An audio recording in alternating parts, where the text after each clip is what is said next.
Hey Ben, so I'm definitely a left-leaning student, but I listen to your podcast every day. Well, thank you for coming and thank you for listening. I appreciate it. Thank you.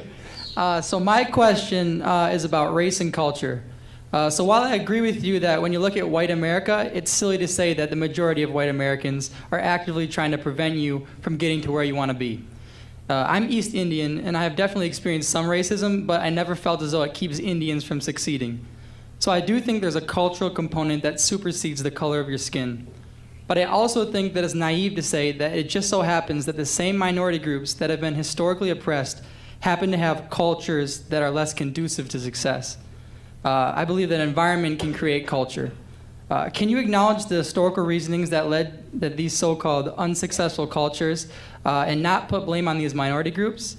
I know that in your heart, I don't think you're a racist person, but in my opinion, to blame people for their failure, for their cultural failures, without taking into consideration historical, the history in general, conceals a lack of empathy and sort of hints at racism. Okay, so I'll fight back on the last point that there's anything to do with empathy or racism here, but I fully agree with you. Like 100, not like 90%, like 100%. I think that bad cultures are generally the result of bad things that have happened in the past or bad modes of thought that have prevailed over time. So, for example, there's a great book by Thomas Sowell called Black Rednecks and White Liberals, and that book essentially suggests that a lot of the pathologies that exist about single motherhood, for example, in the black community, or high rates of violence, are actually outgrowths of a slave and post-slave culture that was imposed by a white society that didn't bother with policing, that didn't care about inculcating morals or virtues in slaves. Obviously, they actually actively fought against it because they didn't want that to happen.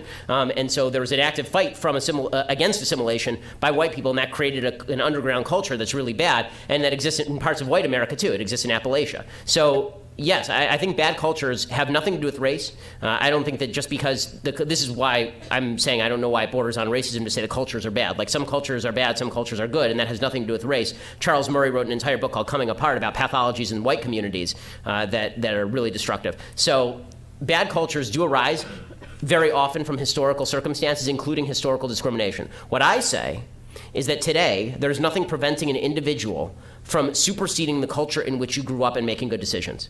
In a free country, somebody's going to have to break this chain. Somebody's going to have to break this cycle. And so, am I going to? I don't care if you want to say that the pathologies that exist in the black community, black inner city community, of high rates of single motherhood and violence, for example, or lack of institutional wealth, that is a result of historic racism. I'm fine with you saying that. I don't have any problem with that. I'm not talking about historical racism when I talk about white privilege. I'm talking about right now the idea that there's a superstructure of rules and laws that are preventing you from succeeding, or a culture that is trying to keep you down. I don't think that's the case. So the question becomes, if you are here, let's say that on average, the culture in white America, or with regard to single motherhood, to take an example, is here, right? Because there's less single motherhood in the white community than the black community. And in the black community, it's here because it's 70% single motherhood rate, and the white community is 40%. Okay, so the question is, before, thanks to racism and thanks to discrimination, there was a cap on the black community that was here, and they couldn't get past it. Okay, now the ceiling's been removed. So what do you as an individual black person do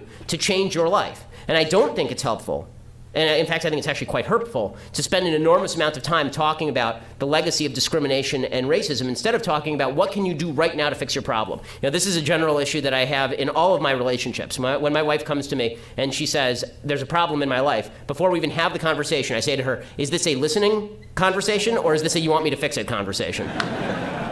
And I think that when it comes to politics, there should be far fewer listening conversations, like I want you to tell me about all the crap that's happened to you, because I don't care.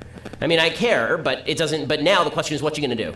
Right? That's a much more important conversation, because we only have 5 minutes together. Is that 5 minutes going to be spent on all the terrible things that happened, which I fully agree with, that I would have fought if I were there, but I wasn't? Right? Are we going to spend 5 minutes talking about all the terrible things that happened to blacks and Jews and gays and women and Hispanics in the United States? Or are we going to talk about right now what you can do to succeed? Because I don't think that the rules are holding you back.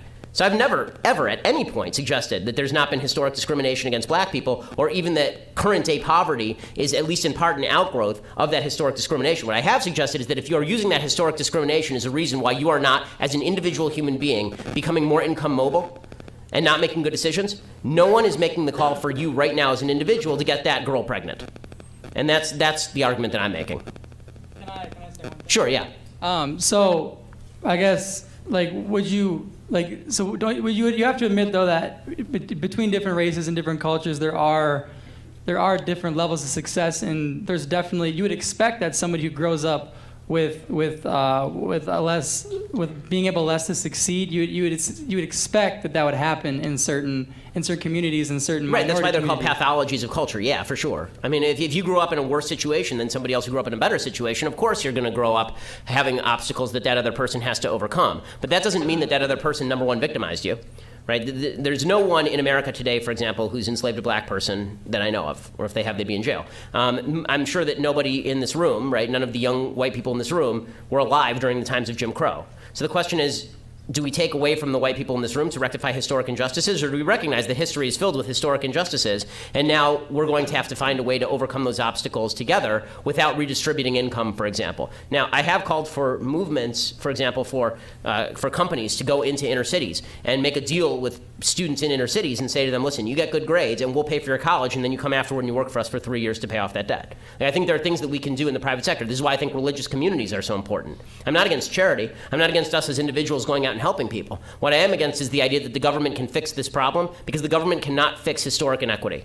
All the government can do is set the rules at an equal level, equal law, equal judgment under law, equal justice under law is the only way that we're ever going to approach anything that looks like a fair society. There's no such thing as a fair society where the government plays God and gives some to others and takes from others. And so, like, would you say that we should, like, other people who are not, in an oppressed state, they should wait for other people to pull themselves up?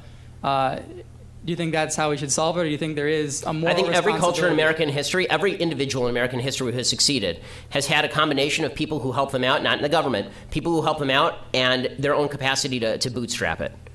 And when my great-grandparents got here, they were dirt poor and didn't speak English. Great-great-grandparents got here. They were dirt poor and didn't speak English. This is true for virtually everybody in the room, right? At some point, somebody came over here and they were dirt poor and didn't speak English. And that doesn't mean that on a generational level, people are going to go from 0 to 100. But it does mean that we're going to need to move in the right direction as opposed to sitting around and talking about historic injustice all day, because that doesn't get anything done.